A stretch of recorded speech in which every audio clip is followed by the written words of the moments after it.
Welcome to the Close the Chapter podcast. I am Kristen Boyce, a licensed marriage and family therapist with a private practice, Pathways to Healing Counseling. Through conversations, education, strategies, and shared stories, we will be closing the chapter on all the thoughts, feelings, people, and circumstances that don't serve you anymore and open the door to possibilities and the real you. You won't want to miss an episode, so be sure to subscribe. Welcome to this week's Close the Chapter podcast. You are here for a reason, and I'm so grateful that you are, because you matter, you're important, and you're loved, and you're enough. Those are truths we need to be telling ourselves every single day. Otherwise, you're going to be outsourcing your value and lovability with other people instead of giving it to yourself. In today's episode, we are talking about my guest who wrote a book called Love Lessons, 104 Dates, the Stories That Led to True Love. 104 dates, you guys. So if you've gone through a breakup, maybe you're single, maybe you've gone through a divorce, maybe you've gone through a heartbreak, let this episode be your inspiration to not give up and also work on yourself. It is a critical component to first loving yourself, and then you will find the person because you feel secure and you are not coming from a anxious, desperate energy. You're coming from a secure place. So let me tell you a little bit about my guest. Heidi Friedman is a successful attorney and partner at a large law firm specializing in all areas of environmental law and environmental, social, and governance-based counseling. Love Lessons is our first book, but Heidi has written regularly for Bloomberg, Law 360, and other publications related to her professional life and experience as a female lawyer. I think this is really important as she walks us through her journey. Not everybody's journey is going to look the same. So let's not compare or get in a shame spiral or decide this is exactly what you have to do. What her story does is give you hope and hopefully inspiration to not give up on yourself.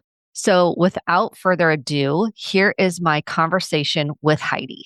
Welcome to the Close the Chapter podcast. Have you gone through a breakup, perhaps a divorce, and you never, ever thought you'd get in another relationship, or you thought this is permanently going to be my life? How can I ever find someone else? Is anyone else going to love me? Am I going to love someone else? Am I going to trust someone else?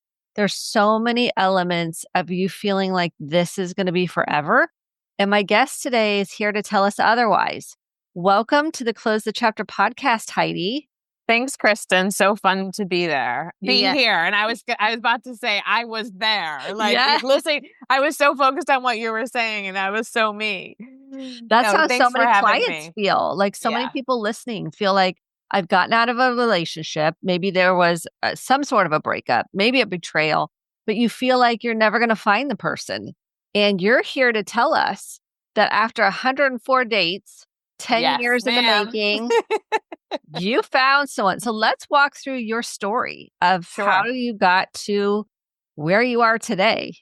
Absolutely. So thanks for asking. It's fun to talk about, to be honest with you. I was divorced when my kids were really little, 3 and 5, after being married for 9 years. Not super long, but long enough. And after the divorce and everything else, I decided that I was really going to look for my true partner. It is not the relationship that I had been in, and that I needed someone who was a true partner. And people laugh because I'm an attorney, so use the word partner loosely, but I mean life partner here. In your 30s, you're Jewish in Cleveland, everyone and their mother and their grandmother and everyone fixes you up. Like ridiculous. And there's not much of a thought process behind it. Like she's divorced, he's divorced, or he's not married, she's not, that kind of thing. And so I went on some pretty bad initial dates, and I started counting after the 5th or 6th date. And I did not go out with 104 guys. I went out with about 55 guys. There was a handful that I dated a few times and 2 that I dated for a little while, but nothing crazy. No one met my kids until my now husband, actually. And when I was turning 40, you know how you get those big milestone birthdays, and we all sit back and say, okay, what does our life look like? And all aspects of my life at 40 were amazing, except for my relationship situation. And at the time, I was actually dating someone I met on Match.com who I would have not met. And we had a nice, what my 22-year-old will call like situationship. We were both single parents over 6 months. Maybe we saw each other 10 or 15 times. I don't remember exactly, but I did like him a lot. And I wondered, is this what true love is? It was this revelation on an airplane that I had not been in love. And I wasn't even sure what it was. And I come from parents who are so in love and all of these things, but I couldn't relate to it in that way. And so I started interviewing folks that were good friends, and whether it was the husband, the wife, same sex, whatever it was, kind of relationship, each one individually. And I realized that there was these themes. And the questions were things like, how did you know? How did you know it was it? What does true love feel like to you in this? And how do you guys keep your relationship? And questions like that. And as you know, once you get people going about healthy relationships and someone they love, they light up. It's beautiful.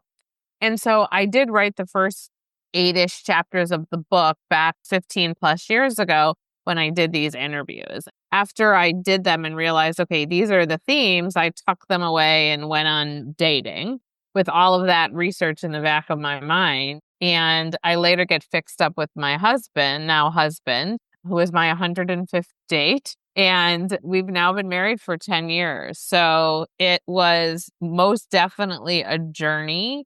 But I think I learned so much between the research, the dates. I think you learn from every date you go on.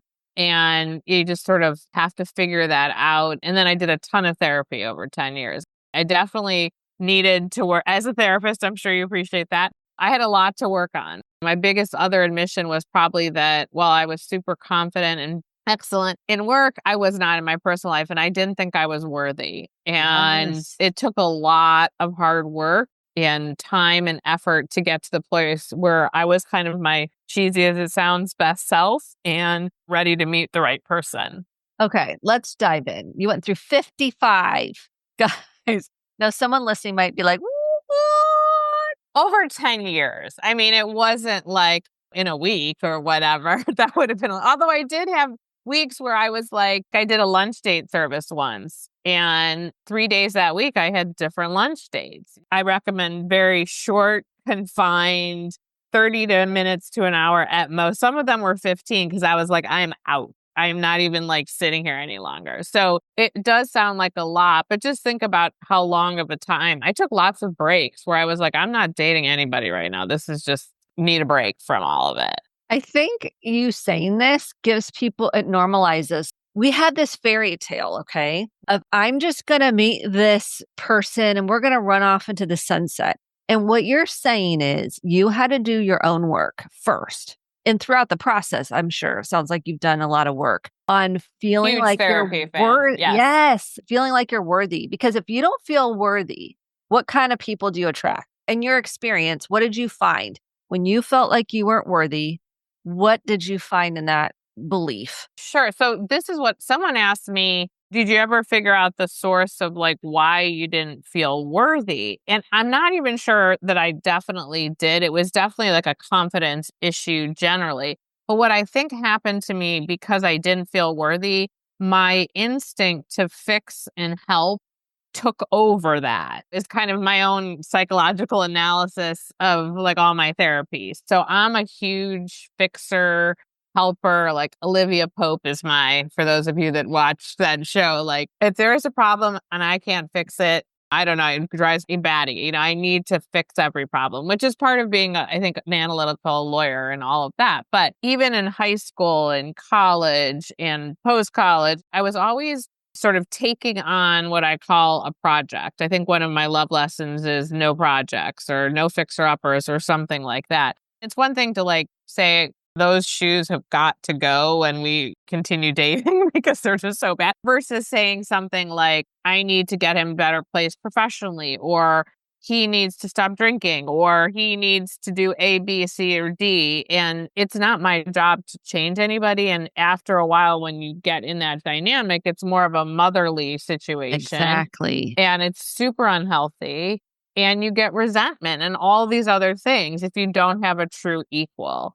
And so I definitely had that revelation doing my research. And then I think with all my therapy and all of that. And when I was asked the tough question of just sort of like, why weren't they? I don't know that there's like a perfect answer to that question. I Mhm. just think we're all in a different place. And I really, really wrote the book for my 4 kids because I did not want them to repeat the mistakes my husband and I made. And we want them to see that, yes, we made mistakes, but you have to be your quote unquote best self before you're really ready to date someone else. You should not take on a project, but you can't be a project that someone else is going to take on either. So, really important stuff. I love how you can't be a project for somebody else and you can't have them be your project. I can't emphasize that enough. If Exactly. you think if they would just fill in the blank, I'm like, oh, we pause. No, No, no. we cannot do if they would just have this in your mind. Those are red flags. 100%. And you have to recognize them as red flags, not as, oh, I can help and fix. I mean, that's a friend sometimes situation, supportive friend type thing, but not in a romantic relationship. I don't think. And listen, like some of my kids are adulting better than others. They're 22 to 29. So where they're, some of them are not in the point where they're best selves yet. And so that's just something that I'm constantly, and I wasn't. My favorite analogy, I don't know, is basically you don't want to show up in a relationship with a room full of suitcases and baggage. Like we all have baggage. I still have baggage. My husband has baggage, but it should be tucked away in a nice little away suitcase carry-on that you can just nicely roll in one little piece, not like this whole room full of baggage. Like the rest of it should be consolidated and worked through. So that's kind of like the analogy that I try to give the kids. Okay, I love that. We have two parts of the book. We have the first part, your research, and you asking, surveying, what is a good relationship? How have you made this work? What's the secret sauce? So I want to unpack that. And then the second part I want to unpack is the courage to keep dating Mm, after you've gone through a divorce and a breakup. So let's start with what you discovered, which is your first sure. 8 chapters of what makes a successful relationship. Like, what did you figure out? What's the synthesis of that? So there's lots of different themes. And interestingly, although I feel like my husband and I have most of them, not everyone had all of them. So not everyone spoke about everything. The one that was most impactful to me at the time versus I think today was the we take turns taking care of each other theme, which is funny because at the time I was working with a therapist and the analogy she gave me is like, figure that life is this big ocean. And sometimes a wave is going to take you down. And you cannot be the one always pulling someone up out of the wave. Like you pull up, they pull up. Maybe it's not one for one, but you know the concept. And so that was kind of the visual I always had. And people talked about that so much. Her mother was dying. And so I took on everything with the kids, or he was sick. And whatever it was, I felt like there was a lot of discussion about taking turns caring for each other and being there for each other and pulling each other up because we all have highs and lows. And so at the time, that was very impactful to me and probably the most prevalent. But some of the other really important ones, people really just said they felt like home, comfortable, authentic. They could be their true self, all of those things. The most interesting thing, I guess, for me, when I went to finally write the book, deciding that if I wrote a book, my kids would actually have to read it. So they would get all this wisdom potentially, is I got nervous about my research because it was 15 years old. And I said, as an analytical data person, I was worried. We had COVID, we had other things. And so I actually went out and talked to 6 or 7 people who I did not talk to the first time because they were not in my life, just to kind of quality control check my data.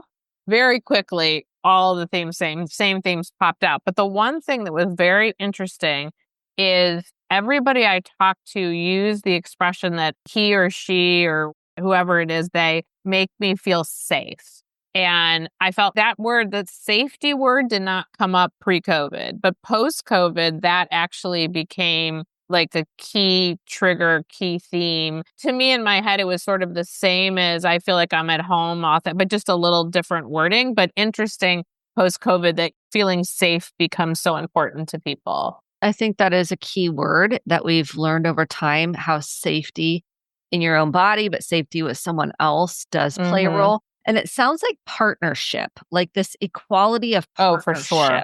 And it's not I'm one person's carrying the load, it's partnership. Did you find growth mindset, having each person wanted to grow and evolve? Was that any part of your research?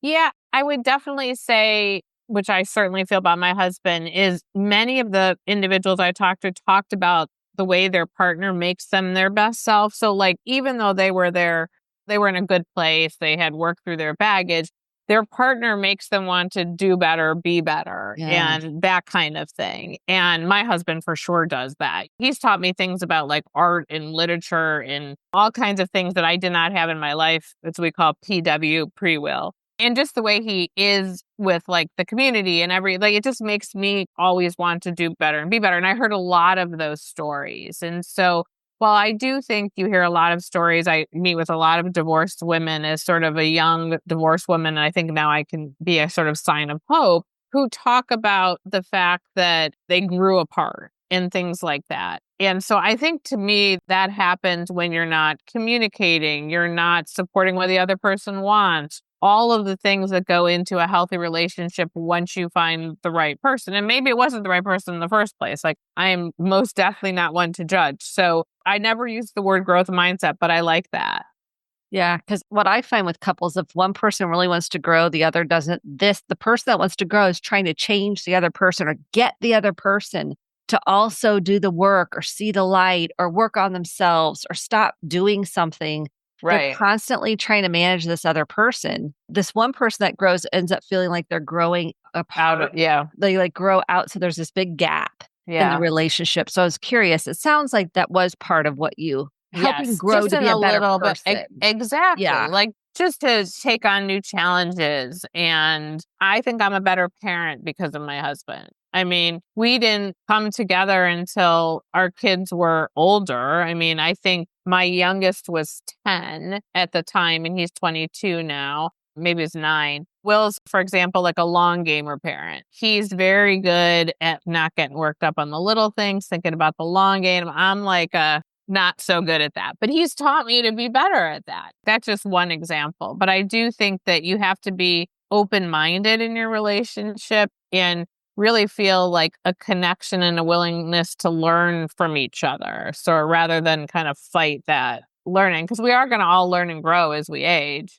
That's the goal. I mean, that's That's healthy hopefully. relationships, right? Healthy relationships are always growing, in my opinion, working with couples for so long. I also think you did something really wise, in my opinion, is you didn't introduce all of these Mm, men to your children. And I'm like, thank you. I tell single folks, I'm like, do not introduce anyone I to feel your really children. strongly about that, Huge. actually. And I'm Tell me pretty about that. proud of it. Yeah. Yeah, one of my chapters is called my love lessons is called No Play Dates, which is like your kids are not dating. My kids, as I said, they were young. I mean, by the time I met Will, they were 10 and 13 or whatever, but just another podcast topic. But their father was not very involved in their life basically at all.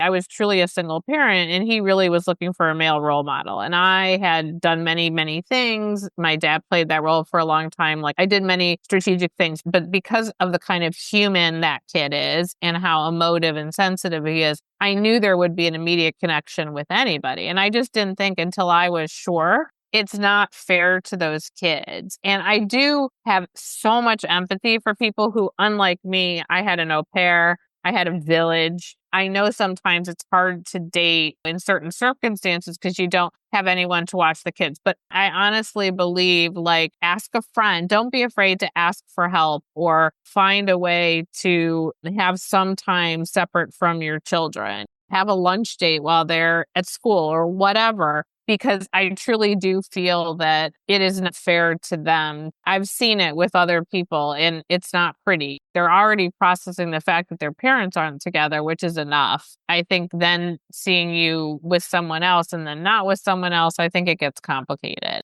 As a therapist, I 100,000% so really am excited that you did not do that because the temptation is so Oh, big. sure.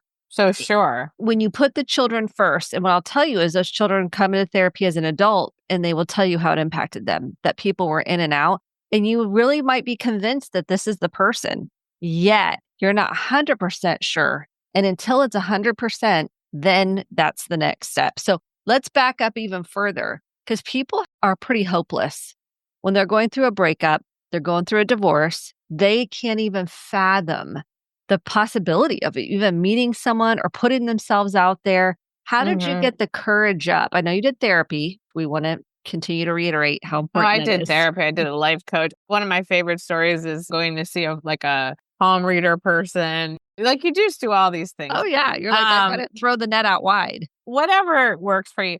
Listen, it was hard. Okay. So first of all, like I will say like I was very strict about my eating and things like that weren't very healthy at the time because I was so worried about somebody like seeing my body and all of these things. So in retrospect, I could kind of see what I did well and what I didn't do well. What I did well, for example, is if you read the book, you'll see like my true feelings from my journal. And there's a lot of low lows. And I don't want to represent to anybody that this is just like so much fun all the time. But I will say in retrospect, I laugh about some of those dating stories more than any other stories in my life. Like I have some seriously funny dating stories. But if you look at my journal entries, there's a lot of sort of sadness, loneliness. This is never going to happen. And in fact, when I published the book, my husband and my son, who I have a podcast with, put a plug in called I Love You More. I'm on Spotify and Apple. We talk about generational differences between love. And for he and my husband, those were very hard to read. He says, I never knew you felt that way while I was growing up. And I was like, perfect. You weren't supposed to. That if I did, I was not doing my job. So you just told me I did my job. So that was fantastic. But this is what I say to do is I talk to a lot of people. The first thing I recommend is trying to go on the apps. And I know people are like, my boys and I have Hinge conversations. They're off Hinge. They're on Hinge. They've even let me scroll for them a little bit. So it's an interesting thing. But this is why depends where you are, what the app should be. I think you need to approach them as like an exercise. Not that they're not real. It's just like you wouldn't go on a big job interview without practicing. So they're kind of like practice. And you vet the person quite a bit. You Google them, you go meet them. Please and you Google literally them. Please Google them. Because there's so many scam artists out there. Right. Like me, I was just at the time, I felt like I was just looking like, were they bankrupt or like a serial killer? Now there's all kinds of things, but you have to Google them. You should look at their social, do all of your research. But then if you approach it in a way that it's practice, dating apps don't come from a place of authenticity. You either have to build that after you meet somebody because it's worth it, or you just look at it like practice with no expectation. So I think that's one thing because I've noticed friends that have started on the apps and then they have this like, it's almost like you give more of an open dating vibe. Like a lot of people say they want to date, but they don't have an open vibe. And I know that sounds like hoo-hoo, but you can tell the difference. And then the other thing I always say is like join stuff. Like my oldest is doing a running club and these other clubs and he's meeting a million people and he might not meet his significant other through that, but maybe they'll introduce him. And then once you meet people, like not the first minute you meet them, but like one of my love lessons is shout it from the rooftops. Tell everybody you're looking to date and get fixed up. And you have to be ready to answer like, what are you looking for? Don't have too many rules. That's a whole nother thing. But I don't think you should be embarrassed to say that. And so I think if you're practicing by doing the apps, joining something you like, is it pickleball? Is it clay, potter? I mean, anything. Don't pick something you don't like where you'll meet more people and you'll expand beyond this teeny little circle you have to other circles. My quick story is that I met my husband through a friend at yoga. And one of the things that got me through my 10-year divorce period till I met my husband was hot yoga. I love a good sweat. And Cleveland Yoga was my community home. And I went multiple times, both days during the weekend. And it was just my life-saving grace because you have to breathe and you can't look at your phone. And so what I ended up doing is being in the front row because I'm also type A, have to stare at a wall if I'm going to try to focus. But there was 3 other people that were always next to me on Saturday and Sunday morning. We went pretty early. And after a while, we started talking. and we became friends. And one of them, her name's Anne. And I would debrief on my funny dates with these guys. And like there was two guys and Anne and I. And we just became really good friends. But before we were really good friends even, Anne one morning was like, "What's your deal?" or something like that. And I told her and she's like, "Well, every time I see this guy, I think of you." And I was like, "Oh, you must know someone. I'm so glad. Like, tell me." This was after I had to show up at a wedding and sit next to an empty chair, which was like so symbolic of my life at the time. And my husband at the time, she didn't even know him that well, but knew him through work and just literally had this intuition and fixed me up. And it was like one of those situations where like, here's my circle. I go to yoga and then I talk to this person and she goes outside her circle. And so we're two steps removed, but that's how I met my husband. And he was older than I agreed to date. And he had been going through a long divorce for over 2 years. And I had this rule that I'm not dating anybody unless they're divorced for at least 2 years. And she's like, "You're going." And I was like, "Okay, I'm going." And I went. And it was the best decision I have obviously ever made in my life. So it really is about having those conversations with others. And you did the work beforehand. I just want to say, so when people say, "Well, I don't know if well, you got to do the self work in order to get to where you are." I really Yes. believe that. I think, Oh, I was a different person than I was yes, like 9.5 years before that. I will tell you, and I really do mean this, that before that happened, and it was probably like a little while before that happened, I had absolutely said to myself, I am not settling and I will be by myself for the rest of my life. And I was truly confident in that decision. And so I was almost like before the conversation with Anne about my husband now, I was kind of done, actually, weirdly. I was like, this is just enough. And I was about to start one of my breaks, at least for a while. Who knows how long that would have lasted. But I was most definitely a different person. and I think that's important to note because you do so much reflection, so much about what you want, and you're not self medicating with men. It doesn't matter, like whoever you're attracted to, you're not self medicating with that because if you self medicate with another relationship and have skipped the step of doing the self work, I find you just pick somebody else and they look in a different package because you're self medicating. 100%. You're not really sitting with It's the an interesting word. discomfort and the grief. I like that. You do. You have to mourn. You have to learn what works. And even with like the dates, I learned really quickly it was red. If someone wasn't going to support a professional female career, for example, or take on my kids, like those are red flags. That was like 5 minutes and out. I got to the point where those just were, to even have a conversation with you, those were just non-starters. And those are important to note as well, I think. But otherwise, I think you have to just do your work and then have an open mind and an open heart so that you're given those open vibes. Yes. I love this. I love your story. I love how open you are about it and the journey you are and the life lessons and how that has tied in, like the love lessons of what you researched and what you know. And now here's your love of your life. So I feel like they tied together. Did you read anything? Because, I'm a book person. I love books. My audience loves books. Did you read anything that you felt, and it doesn't have to be related to this necessarily, that made an impact in your life and your growth journey? That's an interesting question. I don't think so at the time. There's nothing that really stood out to me at the time. Since then, I feel like if I had that book, Yes, by Shonda Rhimes, Mm-hmm. that would have been a really good thing for me in the past, but it wasn't out yet. I did read The Secret, I remember, and I think I talk about that in the book. And I do believe in sort of somewhat of manifestation, but I think it's more about kind of the position you put yourself in.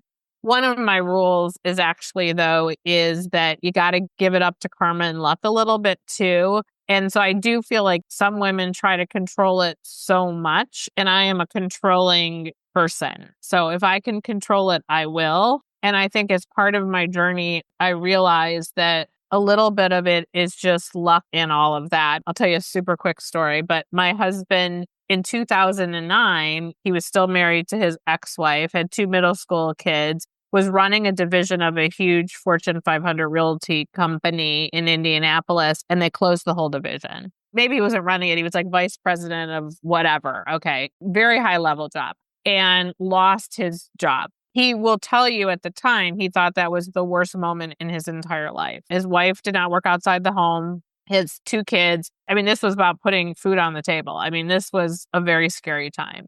And what happened is he ended up applying to this job in Cleveland where he ends up meeting Anne and then meeting me after he moves his entire family to Cleveland. They then get divorced. And like our oldest now, my 2 bonus kids, I like consider them my own. But the oldest wouldn't even talk to him for some period of time. I mean, it was like, when you're in middle school, you're mad. Like, this is hard. He will tell you, like, at the time, he thought that was the hardest thing in his life.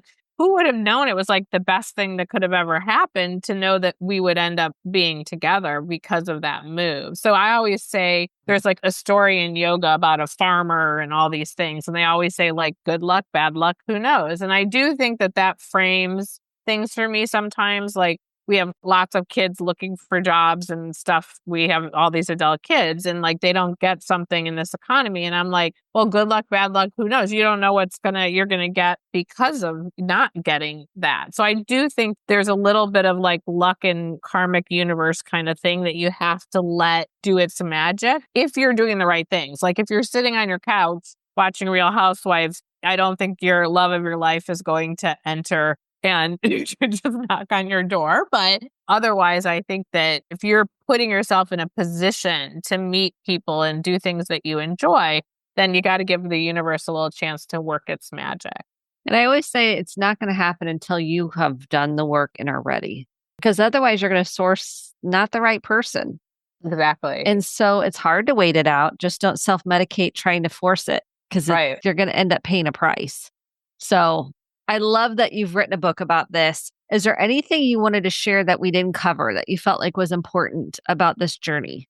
I would just say that there was times when I got in bed and I cried. And then I put on my big girl underwear and I got up and I did my thing. And so I just sort of said, like, I truly believe sometimes in fake it till you make it. I felt like I was doing that with my kids a little bit during some of the harder times. And I just feel like sometimes if you just make yourself do something one step at a time, you'll be amazed at how far you get. And I just think it's really important to understand it's like, oh, like it wasn't this like always beautiful, oh, one date after another, I can't wait, blah, blah, blah kind of thing. As much as some of them are funny, and the book does contain many a funny story. So you will laugh, I hope, but also know that there's a lot of sort of grit and resilience that it takes to be successful. Well, grab the book. Thank you for sharing your story. And I hope it's inspirational. It brings you some joy and laughter if you're on this dating journey, because I know y'all need it, because it's a lot of trying to figure yourself out while you're dating at the same time. So let this book be an inspiration to you, and you can feel less alone in it. So thank you for the work you're doing and being on the podcast today, Heidi. I'm just grateful for you and your journey. Thanks, Kristen. Thank you. I appreciate that you gave me some new insights into the research and things. I really appreciate your perspective. Oh, thank you. I'm just grateful we got to meet and you got to be able to share your book and the way you're using your story to hopefully inspire other people. I hope so. We all need a little more hope these days. We do. And so that's my goal, is like, if I can just spread hope to one person, I'm good. I love it. Thank you so, so much. Thank you so much for listening to the Close the Chapter podcast. My hope is that you took home some actionable steps along with motivation, inspiration, and hope for making sustainable change in your life. If you enjoyed this episode, click the subscribe button to be sure to get the updated episodes every week, and share with a friend or a family member. For more information about how to get connected, visit Kristen, KRISTEN, DBoice, BOICE.com. Thanks, and have a great day.